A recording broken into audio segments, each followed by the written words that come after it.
लक्ष्मी माता श्री नवनाथ कथासार अध्याय 4 कथा पहिली अष्टभैरवांचा पराभव. श्री गणेशाय नमः.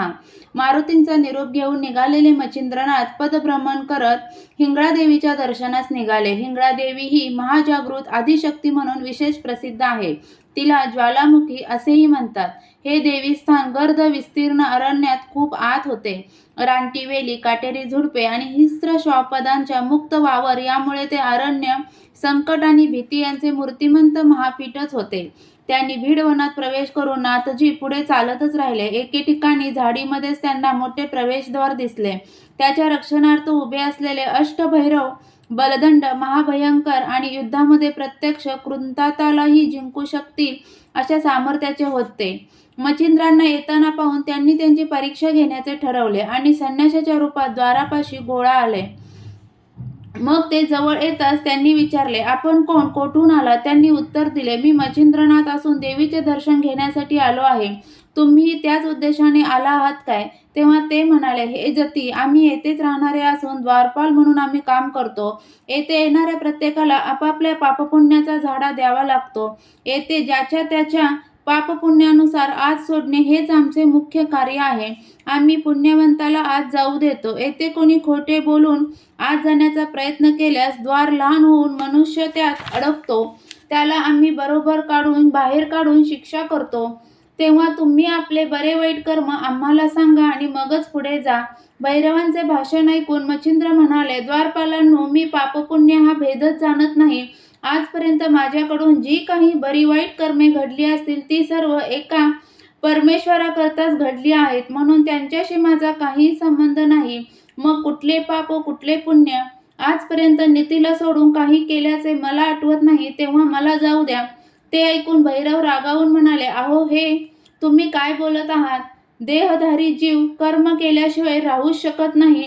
मग त्याच्या हातून काहीतरी पाप पुण्य घडणारच. म्हणून व्यर्थ चर्चा करण्यापेक्षा तुमच्याकडून जे काही सत्कर्म वा दुष्कर्म घडले असेल ते सांगा. तुम्ही आमच्याशी खोटे बोललात तर, उडवाउडवीची उत्तरे दिलीत तर आम्ही तुमची गय करणार नाही. तुम्ही दंडास पात्र व्हाल. ते ऐकून आतापर्यंत शांतपणे व्यवहार करणाऱ्या नाथांच्या तळपायांची आग मस्तकात गेली. द्वारपालांकडे तिरस्काराने पाहून ते म्हणाले, अरे चिलटांनो, सर्व जगाला दंड करणाऱ्या यमाप्रमाणे हा जती तुमच्यासमोर उभा असताना तुम्ही मलाच दंड करण्याची भाषा करता. मला तुमच्या दमदाटीला कोण विचारेल? तुम्हाला जीव प्यारा असेल तर माझ्या नादी लागू नका. बऱ्या बोलाने मला जाऊ द्या. हे ऐकून भैरव खवळले आणि आता यांना धडा शिकवलाच पाहिजे असा निश्चय करून आपापली शस्त्रे उगारून त्यांचा निःपात करण्यासाठी सरसावले. तेव्हा प्रसंगाचे गांभीर्य जाणून नाथांनी चिमूटभर विभूती श्री गुरु दत्तात्रयांचा जय जयकार करून आपल्या अंगास फासली. थोडीशी मंत्रोक्त विभूती दश दिशांना फेकून त्या भारून टाकल्या आणि थोडीशी विभूती सर्व देवतांना संरक्षणासाठी आवाहन करून व त्यानंतर वज्रपंजरांचा प्रयोग करून आपल्या भाळी लावली. त्यामुळे त्यांचे शरीर वज्रासारखे अत्यंत कठीण झाले. तेव्हा आपले आव्हान स्वीकारून नाथही युद्धसज्ज झालेले आहेत हे पाहून भैरवांनी त्यांच्यावर आपापल्या तीक्ष्ण आयुधांचा भयंकर मारा केला. पण त्यांच्या पुढे ती सर्व कुचकामी ठरली. त्या अपयशाने भैरवांचा तो समुदाय भयंकर पिसाळला. त्यांनी एकाच वेळी वातास्त्र, कामास्त्र, इंद्रास्त्र, सर्पास्त्र, ब्रह्मास्त्र, रुद्रास्त्र, दानवास्त्र व कृंतास्त्र अशी एकापेक्षा एक भयंकर अशी विनाशकारी अस्त्रे सोडली. त्या 8ही अस्त्रांचा एकत्रित बळाने आणि तेजाने पृथ्वीवर प्रलय होतोय की काय असे वाटू लागले. त्या अस्त्रांनी आसमंतात प्रचंड थैमान घातले. सर्वत्र मोठ्या धडका बसू लागल्या आणि हाहाकार उडाला. ते पाहून नाथजींनी मोठ्या धैर्याने भैरवांच्या प्रत्येक अस्त्रावर अनुक्रमे पर्वतास्त्र, विरक्तास्त्र, मोहनास्त्र, गरुडास्त्र, क्षितिअस्त्र, कार्तिकास्त्र, देवास्त्र व संजीवनी अस्त्र याप्रमाणे प्रति अस्त्र योजून ते सर्व अस्त्रबल विफल करून टाकले. त्यानंतर क्षणाची उसंत न घेता त्यांच्यावर वाताकर्षण अस्त्राचा प्रयोग केला. त्यामुळे त्या 8ही भैरवांचे प्राण कासावीस झाले. त्यांच्या देहाचे चलनवलन थांबले आणि बघता बघता ते निचेष्ट पडले. कथा दुसरी. दासींची फजिती. या अस्त्रयुद्धात इंद्रशक्ती प्रकट झाली त्यावेळी जो भीषण नाद झाला तो जगदंबेने ऐकला व हा काय प्रकार आहे ते पाहण्यासाठी आपल्या दासींना पाठवले. तिच्या आज्ञेनुसार असंख्य चामुंडा, डंकिनी, योगिनी, जलदेवता यांच्यासह चंडा, रंडा, मुंडा, कुंडा, मंडा, वंडा, वितंडा आदी अनेक क्षुद्र देवता आठही दिशांनी धावल्या. त्यांनी द्वारावर मच्छिंद्रनाथांना पाहिले. हे सर्व त्यांचेच कृत्य आहे हे जाणून त्या संतापल्या आणि त्यांना धडा शिकवण्यासाठी त्यांनी शस्त्रास्त्रांचा प्रचंड मारा केला. त्या हल्ल्याचे खंबीरपणे निवारण करून नाथांनी कामशरावर मोहनास्त्र स्थापून सरळ त्या देवतांवरच सोडले. त्यामुळे त्या सर्व दासींना स्वतःची स्मृतीच राहिली नाही. त्या वेड्यासारखे नाना प्रकार करू लागल्या. त्या हसू लागल्या, टाळ्या वाजवू लागल्या, बरळू लागल्या, भांडण करू लागल्या आणि बेधुंद होऊन नाचत ओरडत हातवारे करत गाणी गाऊ लागल्या. त्यांचा गोंधळ पाहून मच्छिंद्रनाथांनी विद्यागौरव अस्त्राने त्यांना नग्न करून त्यांची वस्त्रे आकाशात उडवून दिली. त्यानंतर माया अस्त्राने अनेक पुरुष निर्माण करून स्मृती अस्त्राचा जप करताच त्या सर्व दासी देहभानावर आल्या आणि आपण विवस्त्र असून समोर अनेक पुरुष आपल्याकडेच पाहत आहेत हे लक्षात येताच लज्जित होऊन सैरावैरा पळत सुटल्या. पळताना मार्गामध्ये रक्ताच्या थारोळ्यात अर्धमेल्या अवस्थेत पडलेल्या अष्टभैरवांना पाहून त्यांना मोठा धक्काच बसला.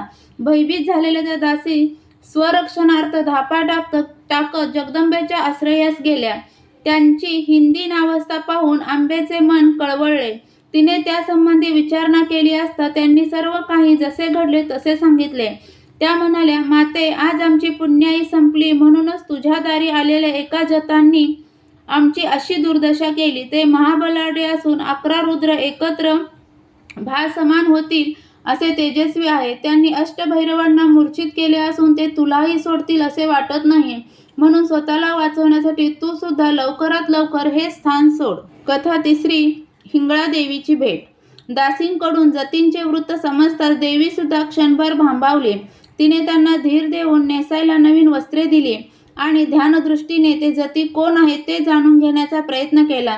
तेव्हा ते रणधुरंधर जती उपपरिचर वसूंचे पुत्र मच्छिंद्रनाथ म्हणजेच कवी नारायण आहेत हे समजताच तिला अत्यानंद झाला. त्यांच्या स्वागतासाठी सर्वांना पुढे पाठवून ती जगज्जननी स्वतःही त्यांच्या भेटीस निघाली. तिने त्यांना दर्शन दिले आणि वात्सल्याने जवळ घेतले. तेही तिच्या चरणी नतमस्तक झाले. तेव्हा तिने त्यांना स्वतःच्या मांडीवर बसवले व त्यांच्या अतुल पराक्रमाचे कौतुक करून अष्टभैरवांना सावध करण्यास सांगितले. तिच्या शब्दांना मान देऊन त्यांनी वाताकर्षण अस्त्र आवरून घेतले. त्यामुळे ते 8ही भैरव भानावर आले. सावध होताच ते मातेपाशी आले आणि नाथांना तिच्या मांडीवर बसलेले पाहून त्यांनी दोघांनाही वंदन केले. त्यांनी त्यांच्या सामर्थ्याची प्रशंसा केली आणि देवीला नाग अश्वत्थाची हकीकत सांगून नाथजींची परीक्षा पाहिल्याचे सांगितले. ते ऐकून देवीच्या मनातही त्यांच्या विद्येचा चमत्कार पाहण्याची उत्सुकता निर्माण झाली. ती म्हणाली, मच्छिंद्र, मला तुमचे योग सामर्थ्य पाहायचे आहे. म्हणून आपल्या समोरचा हा मोठा पर्वत आकाशात उडवून पुन्हा जागच्या जागी ठेवा. तेव्हा त्यांनी हातात भस्म घेऊन शेषनागास आवाहन करून वायू अस्त्राचाही जप केला आणि दोन्ही शक्तींनी भारलेली ती दिव्य विभूती त्या पर्वताच्या दिशेने फेकली. तर काय आश्चर्य! तो प्रचंड पर्वत एखाद्या रथाप्रमाणे आकाशात संचार करू लागला. तेव्हा देवीच्या मनात आपल्या शक्तीने तो पर्वत ढासळून नाथांची थोडी फजिती करावी असा विचार आला. तिने मनोमन तसा प्रयत्नही केला, पण शेषाचा भक्कम आधार असल्यामुळे तो पर्वत जराही ढळला नाही. नाथजींनी तो पुन्हा जागच्या जागी ठेवला. तेव्हा तिने त्यांचे खूप कौतुक केले. म्हणाली, आज तुमच्या सद्विद्येचे वैभव पाहून मला धन्यता वाटली. वायू आणि पर्वत यांच्यात परस्पर विरोध असूनही तुम्ही त्यांना वश करून मित्र केलेत. याबद्दल तुमचे कौतुक करावे तेवढे थोडेच आहे. त्यानंतर देवीने त्यांना आपल्या मंदिरात नेले. त्यांचे उत्तम आदरातिथ्य केले आणि प्रसन्न होऊन स्पर्शास्त्र व भिन्नास्त्र अशी 2 अस्त्रे प्रसाद म्हणून दिली. ते हिंगळादेवी समवेत 2 दिवस राहिले. मग तिचा निरोप घेऊन पुढील तीर्थयात्रेस निघाले. अध्याय 4 समाप्त. श्री नवनाथ कथासार. अध्याय 5. 12 मल्हार वनातील प्रसंग. श्री गणेशाय नमः. हिंगळादेवीचे दर्शन घेऊन तीर्थयात्रेस निघालेले मच्छिंद्रनाथ काही दिवसांनी 12 मल्हार नावाच्या एका विस्तीर्ण अरण्यमय प्रदेशात गेले. सायंकाळच्या सुमारास त्यांनी एका वनग्रामातील देवळात मुक्काम केला. त्या रात्री काही केल्या त्यांना झोप येत नव्हती. मध्यरात्रीच्या सुमारास त्यांना असंख्य दिवट्या इकडून तिकडे जाताना दिसल्या. ते पाहून त्यांना मोठे आश्चर्य वाटले. त्यांनी उठून पाहिले तेव्हा ती भुतावळ असल्याचे त्यांच्या लक्षात आले. या भुतांना आपण वश करून घेतले तर आपल्या कार्यांमध्ये यांचाही काहीतरी उपयोग होऊ शकतो, असा विचार करून त्यांनी हिंगळादेवीकडून मिळालेल्या स्पर्शास्त्राचा त्यांच्यावर प्रयोग केला. त्यामुळे ती सर्व भूते जागच्या जागी खिळून राहिली. त्यांना काही हालचाल करता येईना. त्या सर्व भूतांचा वेताळाच्या भेटीत जाण्याचा नित्यनेम होता, पण त्या रात्री त्यांची नेहमीची वेळ टळून गेली होती. ठरल्या वेळी भूतांचा समुदाय वेताळापाशी जमला तेव्हा त्याला शरभरावरील भूतांची अनुपस्थिती प्रकर्षाने जाणवली. त्याने त्यांच्याविषयी चौकशी केली असता अन्य गणाने त्यांच्याबद्दल आम्हाला काहीच माहीत नाही असे सांगितले. म्हणून त्यांना शोधून आणण्यासाठी त्याने दुसरी 5-7 भूते पाठवली. ती भूते 12 मल्हारच्या अरण्यात आली असता शरभतीरावरील भूते बलहीन अवस्थेत पर्वताप्रमाणे जमिनीस खिळून उभी असलेली दिसली.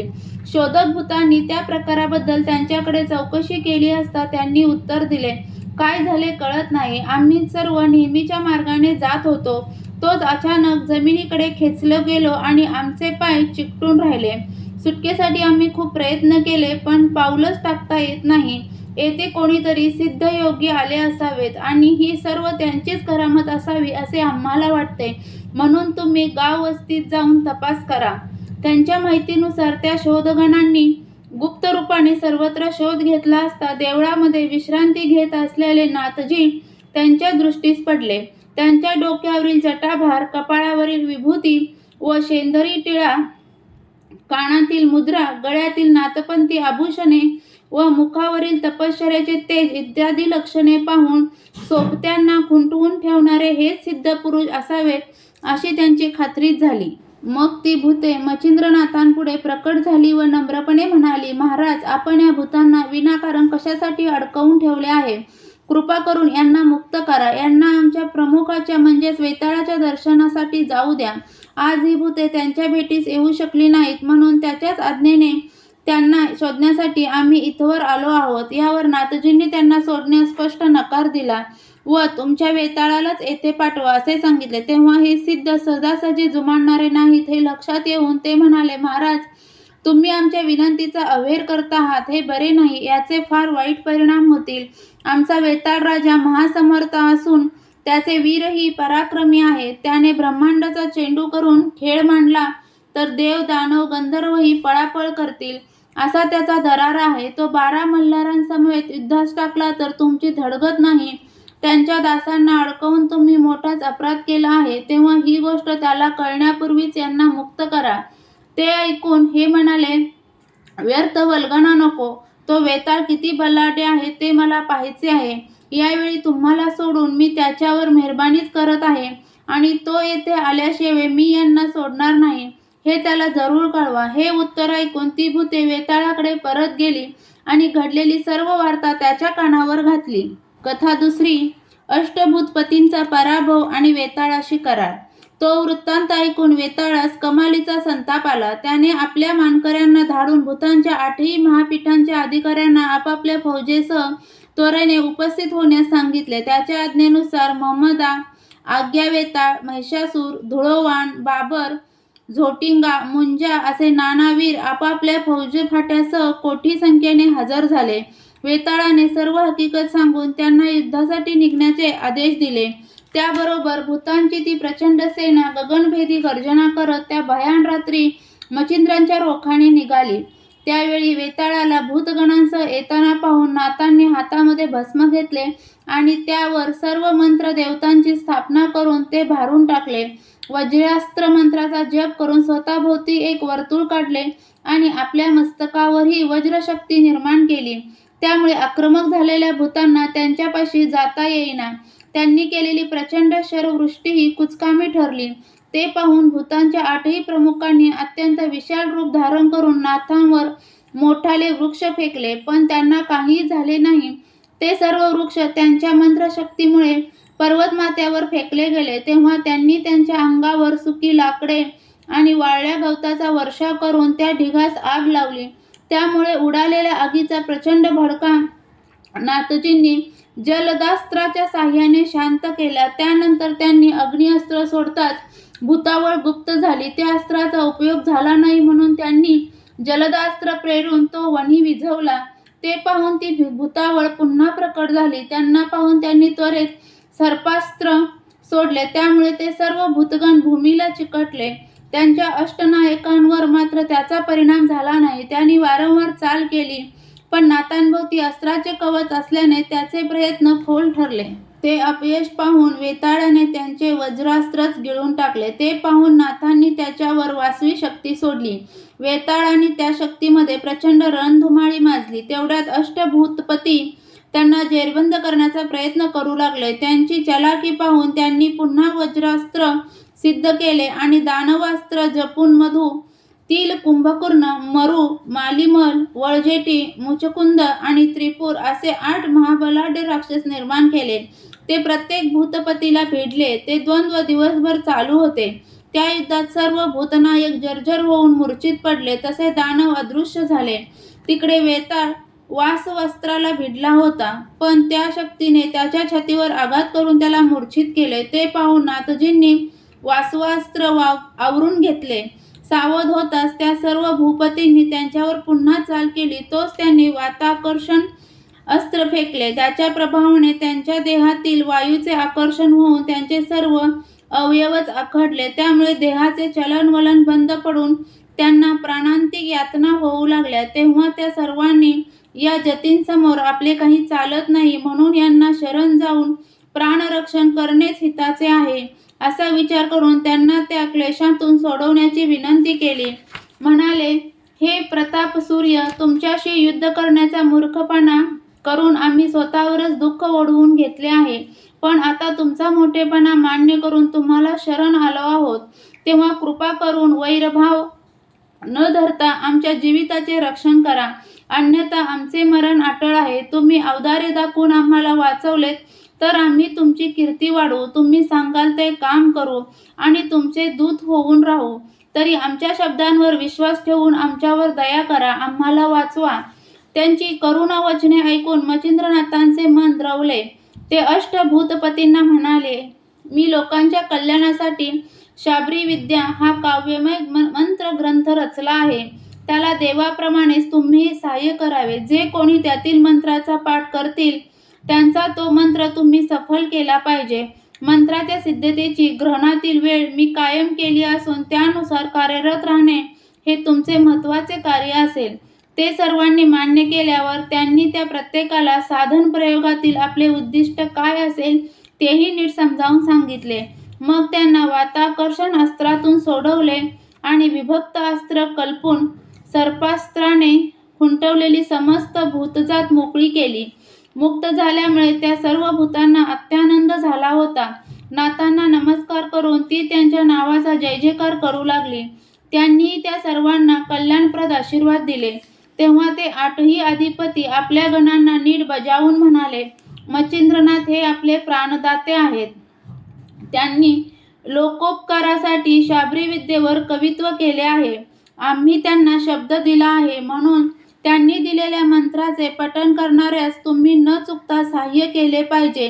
त्या पाठकाची कार्यसिद्धी व्हावी म्हणून तुम्ही नेहमी दक्ष राहा.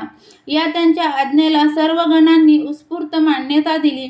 नाथजींनी त्या पिशाच्यांकडून आणखी काही अटी मान्य करून घेतल्या. त्यात या युद्धप्रसंगाचे आख्यान जो कोणी संग्रही ठेवेल आणि वाचेल त्याला सहाय्य करावे, त्याला त्रास देऊ नये, त्याच्यावरील संकटाचे निवारण करावे, त्याच्या कार्यात विघ्न आणू नये व त्याच्या घरात प्रवेश करू नये ही प्रमुख अट होती.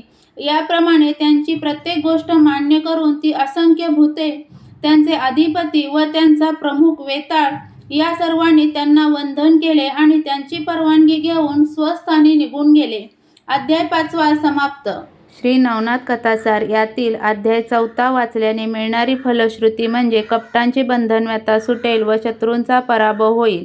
तसेच 5वा अध्याय वाचल्याने किंवा ऐकणारे मिळणारी फलश्रुती म्हणजे घरात भूतांचा संचार असेल तर तो थांबेल. नवनाथ कथासार यातील अध्याय ऐकायला तुम्हाला कसे वाटतात ते मला नक्की सांगा. आवडत असतील तर चॅनलला नक्की सबस्क्राईब करा. धन्यवाद.